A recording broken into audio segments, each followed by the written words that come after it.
에휴, 좀 머네요. 뭐네요. 네, 이게 뭡니까? 바로 흰색 운동화. 요즘 운동화보다는 스니커즈 이런 그렇죠. 얘기 많이들 하는데요. 이게 바로 평창 스니커즈입니다. 평창 롱패딩에 이어서 요즘에 이게 출시가 돼서 없어서 못 산다고요. 자, 이제 평창 롱패딩. 네. 3만 장 찍었는데, 이거 다 완판됐어요. 구할 수도 없습니다. 뭐 중고에서 거래하는 거 외에는. 근데 이제, 롱패딩, 손가락 빨고 딴 거라도 입어야 되겠다 하고 있는 상황에 평창 스니커즈가 나왔어요. 이것도 또 이게 한정 물량이에요. 이게 지금 홈쇼핑은 아니지만 7만 개를 만들어서 네. 판다고 하는데 지금 예약 주문이 20만 개예요. 왜 이렇게 이뻐요. 인기가 예. 있는 거예요? 그러니까 일단 가성비가 좋다는 거예요. 가성비. 평창이라는 로고가 붙은 이게 이제 롯데가 라이선스를 총괄적으로 갖고 있기 때문에 만들어서 출시하고 있는데 가성비가 좋다는 게 저 스니커즈가 사실 유명 브랜드가 붙어 있으면 10만 원이 넘어갈 수 있는 가격대 맞아요. 제품인데 요즘 스니커즈 비싸더라고요. 저게 지금 5만 원에 출시가 됩니다. 반값 정도네요. 반값이죠. 그러니까 대체로 평창 롱패딩도 반값. 구스 들어있는데, 깃털 10%인데, 굉장히 따뜻할 텐데, 이게 14만 9천 원에 나와서 네. 사실은 히트의 이유는 첫 번째로는 가성비, 낮은 가격에 좋은 품질이라고 봅니다. 근데 스니커즈도 거기에 대한 기대감이 큰 거예요. 저 하얀 스니커즈 예뻐서 우리 애들도 벌써 눈이 반짝반짝한데 생각을 해보면 지금 경쟁률이 네. 3대 1이에요, 현재. 3대 1이요? 네. 왜냐하면 7만 개 파는데 20만 명 예약 주문 됐으니까. 사전 예약을 네. 받았네요. 그런데 예약했다고 해서 살 수 있는 게 살 수 아니에요. 있는 게 아니죠. 온라인, 오프라인의 선착순입니다. 온라인은 공개되면 누가 빨리 광클릭하느냐 이거고요. 네. 오프라인도 새벽에 가서 줄 서야 되잖아요. 요즘 영하 10도를 넘나드는데 스니커즈 사려고 또 백화점 앞에 줄 서야 되나 고민하는 분들 많으실 텐데 근데 이게 다가 아니에요. 또 2월에는 백팩이 나온다고 해요. 네. 가방도 네, 나오는 가방, 거예요? 백팩도 지금 예상되고 있고 네. 그 외에 이미 이렇게 손가락 카트 장갑은 10,000개 정도 팔렸어요. 800종이에요, 현재. 네. 지금 이제 가장 큰 히트가 롱패딩 스니커즈 가는데 또 오뚜기도 보니까 협찬사 스폰서여서 무슨 금메달 진라면도 내놓고 지금 평창 특수를 누릴 기업들이 엄청나게 물건 출시가 대기돼 있습니다. 네. 제가 보기에는 한 3월까지는 상당한 열기로 좀 겨울을 뜨겁게 녹이는 마케팅이 될 것 같습니다. 아니 근데 이게 보면 모자도 있고 인형도 있고 네. 종류가 되게 많은데 맞아요. 왜 하필 이렇게 스니커즈, 패딩 이런 게 이렇게 인기가 많은 겁니까? 일단은 깔맞춤이 되고요. 깔맞춤. 그렇군요. 두 번째로는 이게 네. 항상 휴대가 가능하고 누군가에게 보여줄 수 있잖아요. 그렇다 보니까 우리가 이런 걸 밴드웨건 효과라고 부르는데 우리가 무슨 퍼레이드 같은 거 할 때 앞에 차들이 딱 가면서 제일 이제 아름다운 미녀나 멋진 혹은 예쁜 아이들 뭐 귀여운 장난감 같은 그 캐릭터들이 서가지고 막 이렇게 움직이죠. 그러면 다른 사람들이 쭉 따라오잖아요. 이렇게 따라오게 만드는 효과를 밴드웨건 효과라고 부르는데 우리가 유행했던 그 평창 패딩, 이 평창 패딩이 이게 너무 또 부족하니까 팽창 패딩이라는 것도 나왔대잖아요. 팽창 예, 패딩. 그럴 돈 따서 정도로 가짜죠? 그렇죠. 근데 이런 평창 패딩이라든지 지금 이 스니커즈라든지 가방 이런 것들은 누군가에게 늘 보일 수 있고 더군다나 시대의 일종의 유행을 트렌드하면서도 이 국가 홍보 효과까지 내기 때문에 가성비 플러스 이런 밴드웨건 효과 이 양자가 다 충족되기 때문에 사실 이거를 사용하는 자들 입장에서는 가슴 뿌듯할 뿐만 아니라 일상생활에도 너무 좋은 거죠. 네. 하지만 우리는 보도니까 하나는 이게 평창이 홍보된다는 점에서 우리가 평창의 성공을 기원하는 국민들 입장에서는 이런 흐름에 좀 박수를 보내도 좋겠고 그만큼 소비자들이 이제 호응한다는 건데 또 다른 측면에서는 좀 과도한 MBC 마케팅 아니냐 이런 그렇죠. 것도 좀 그런 염두에 지적도 두면서 네. 소비자가 피해받지 않고 서로 즐거운 선에서 즐겼으면 좋겠습니다. 네, 어쨌든 이렇게 예쁜 운동화 평창 스니커즈를 보니까 저도 하나 사야 되나 이런 생각이 드는데요. 좀 많이 찍어주셨으면 좋겠습니다. 그러게요. 네, 그럼 다음 순서 계속해서 이어가 보도록 하겠습니다. 이번 주 포털에서 인기를 끈 뉴스들 정리해보는 코너죠. 당신이 선택한 뉴스입니다.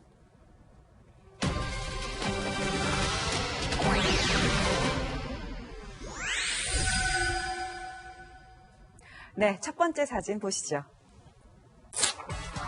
네, 이 사람 바로 최은영 전 한진해운 회장입니다.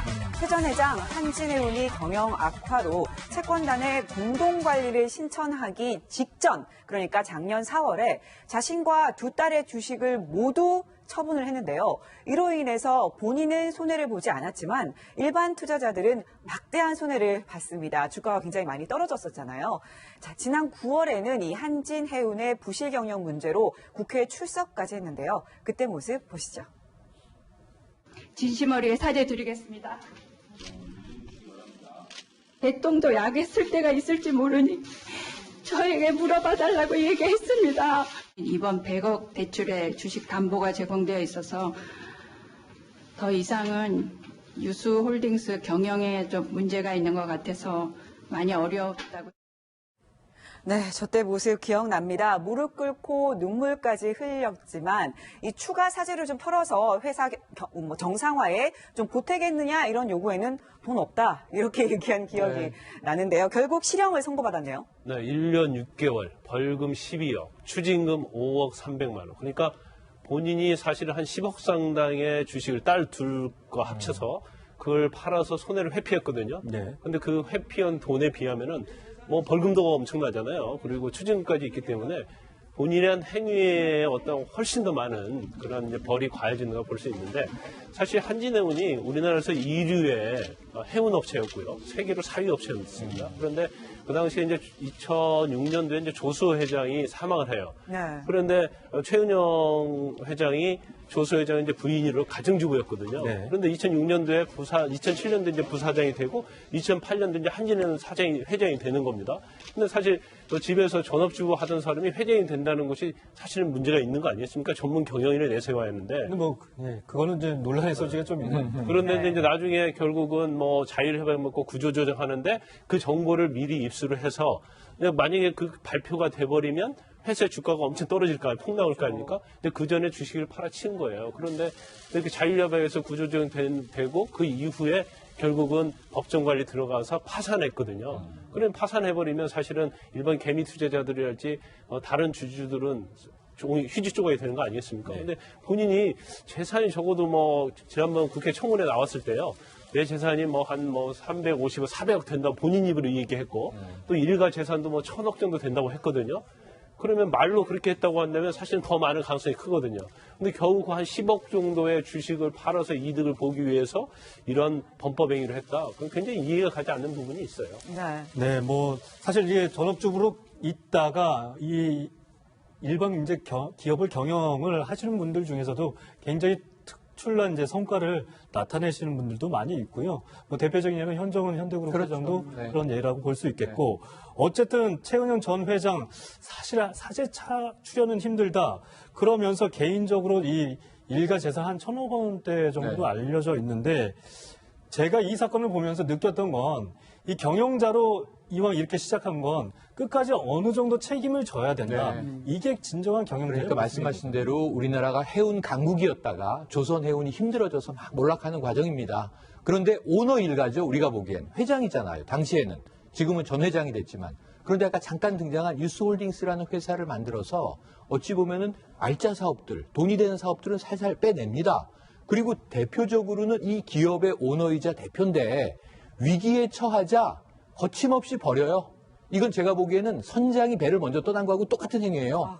뭐냐면은 자 이제 우리의 채권단의 주채권자인 산업은행이 자율협약에 들어가게 됐으니 나는 회사에서 힘을 못 쓰겠구나. 지분이라도 팔자. 딸과 이 어머니 오너의 지분을 다 팝니다. 몽땅. 그 다음날 자율협약이 발표되자 주가가 30%가 폭락을 해요. 네. 그럼 우리가 이야기하는 개미주주들과 기관 투자자들, 뭐 외국인 투자자 다 손실을 보고 있는데 혼자 그 손실을 회피했어요. 그럼 이건 윤리적인 문제, 도덕적, 법적 모든 책임을 져야 되는데 이렇게 책임감 없는 리더십을 가지고 어떻게 굴지 회사를 경영했는지가 저는 그 기간이 10년 가까이 되거든요. 좀 난감할 따름입니다. 네, 최은영 전 회장 같은 경우에는 재판 과정에서 자, 나는 이 채권단의 공동 관리를 이렇게 맡길지 몰랐다. 그런 건 전혀 몰랐다. 그냥 판 거다. 이렇게 얘기했는데 재판부가 믿지 않고 결국 실형을 선고를 했는데요. 그런데 지금 어쨌든 법정 구속이 됐습니다.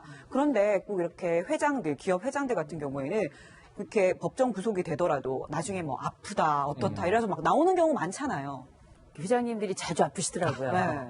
그런데 물론 그 연세도 있을 수 있고 또 그간에 여러 가지 법정 구속이 될 때까지 스트레스가 있기 때문에 충분히 그럴 수 있지만 모든 구치소에 있는 분들은 다 괴롭긴 마찬가지입니다. 근데 중요한 건 조금 전에 우리 뭐 최영일 평론가님도 그렇고 김광선 변호사님도 말씀하셨지만 물론 주부가 경영을 맡게 된다고 문제가 될 건 전혀 없어요. 다만 윤리적 경영에 관한 것들은 좀 알 필요가 있거든요.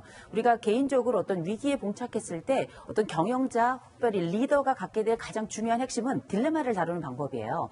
내가 이 위기를 극복하기 위해서 내가 가져갈 손해는 얼마인가, 그리고 사회가 가져갈 그 피해는 얼마인가, 이런 것들에 대한 아주 심각한 고민을 하게 되고, 이런 심각한 고민 앞에서 이게 경영이자 동시에 공동체를 위해서 어떤 파장과 영향을 미칠 것인가에 대한 숙고 끝에 나의 피해에도 불구하고 공동체와 다수를 위한 여러 선택들을 하는 것들을 좋은 리더이자 좋은 경영이라고 부르는 건데, 이런 경영에 대한 윤리적인 측면이 좀 부족했던 게 아닌가 싶고, 늘 어떤 우리가 언론에서 문제가 되는 뭐 재벌이라든지 아니면 여러 경영자들의 주요 문제들은 이런 개인적으로나 공동의 이 양자 앞에 섰던 이 딜레마 앞에 늘 개인적인 이익을 선택했던 게 늘 문제가 됐던 것 같고, 결국 이런 부분들이 장기적으로 사회적 파장만 일으키는 것이 아니라 지금 같은 경우도 미공개 중요 정보를 이용해 가지고 일반 개인 투자자들에게 어마어마한 피해를 준 거잖아요. 그중에 아마 가정이 파산된 사람들도 있을 것이고, 파산을 통해서 가정 파괴가 일어나고, 또 경우에 따라서 아주 극단적 선택을 해야 되겠다 생각했던 분들도 아마 계실 거예요.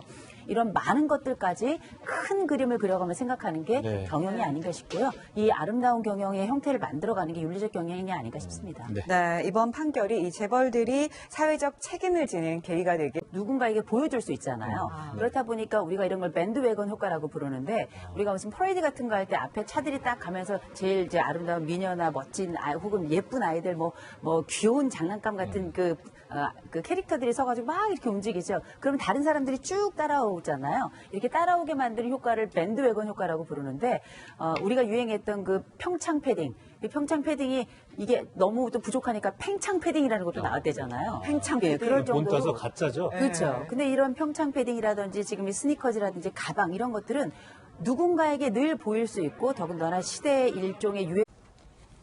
좀 머네요. 뭐네요. 네, 이게 뭔가 바로 흰색 운동화. 요즘 운동화보다는 스니커즈 이런 그렇죠. 얘기 많이들 하는데요. 이게 바로 평창 스니커즈입니다. 평창 롱 패딩에 이어서 요즘에 이게 출시가 돼서 없어서 못 산다고요. 자, 이제 평창 롱패딩. 네. 3만 장 찍었는데, 이거 다 완판됐어요. 구할 수도 없습니다. 뭐 중고에서 거래하는 거 외에는. 근데 이제, 롱패딩, 손가락 빨고 딴 거라도 입어야 되겠다 하고 있는 상황에 평창 스니커즈가 나왔어요. 이것도 또 이게 한정 물량이에요. 이게 지금 홈쇼핑은 아니지만 7만 개를 만들어서 판다고 하는데 지금 예약 주문이 20만 개예요. 왜 이렇게 이뻐요. 인기가 예. 많은 거예요? 그러니까 일단 가성비가 좋다는 거예요. 가성비. 평창이라는 로고가 붙은, 이게 이제 롯데가 라이선스를 총괄적으로 갖고 있기 때문에 만들어서 출시하고 있는데, 가성비가 좋다는 게 저 스니커즈가 사실 유명 브랜드가 붙어 있으면 10만 원이 넘어갈 수 있는 가격대 맞아요. 제품인데, 요즘 스니커즈 비싸더라고요. 저게 지금 5만 원에 출시가 됩니다. 반값 정도네요. 반값이죠. 그러니까 대체로 평창 롱패딩도 반값. 구스 들어있는데, 깃털 10%인데, 굉장히 따뜻할 텐데, 이게 14만 9천 원에 나와서 네. 사실은 히트의 이유는 첫 번째로는 가성비, 낮은 가격에 좋은 품질이라고 봅니다. 이렇게 손가락 카트 장갑은 10,000개 정도 팔렸어요.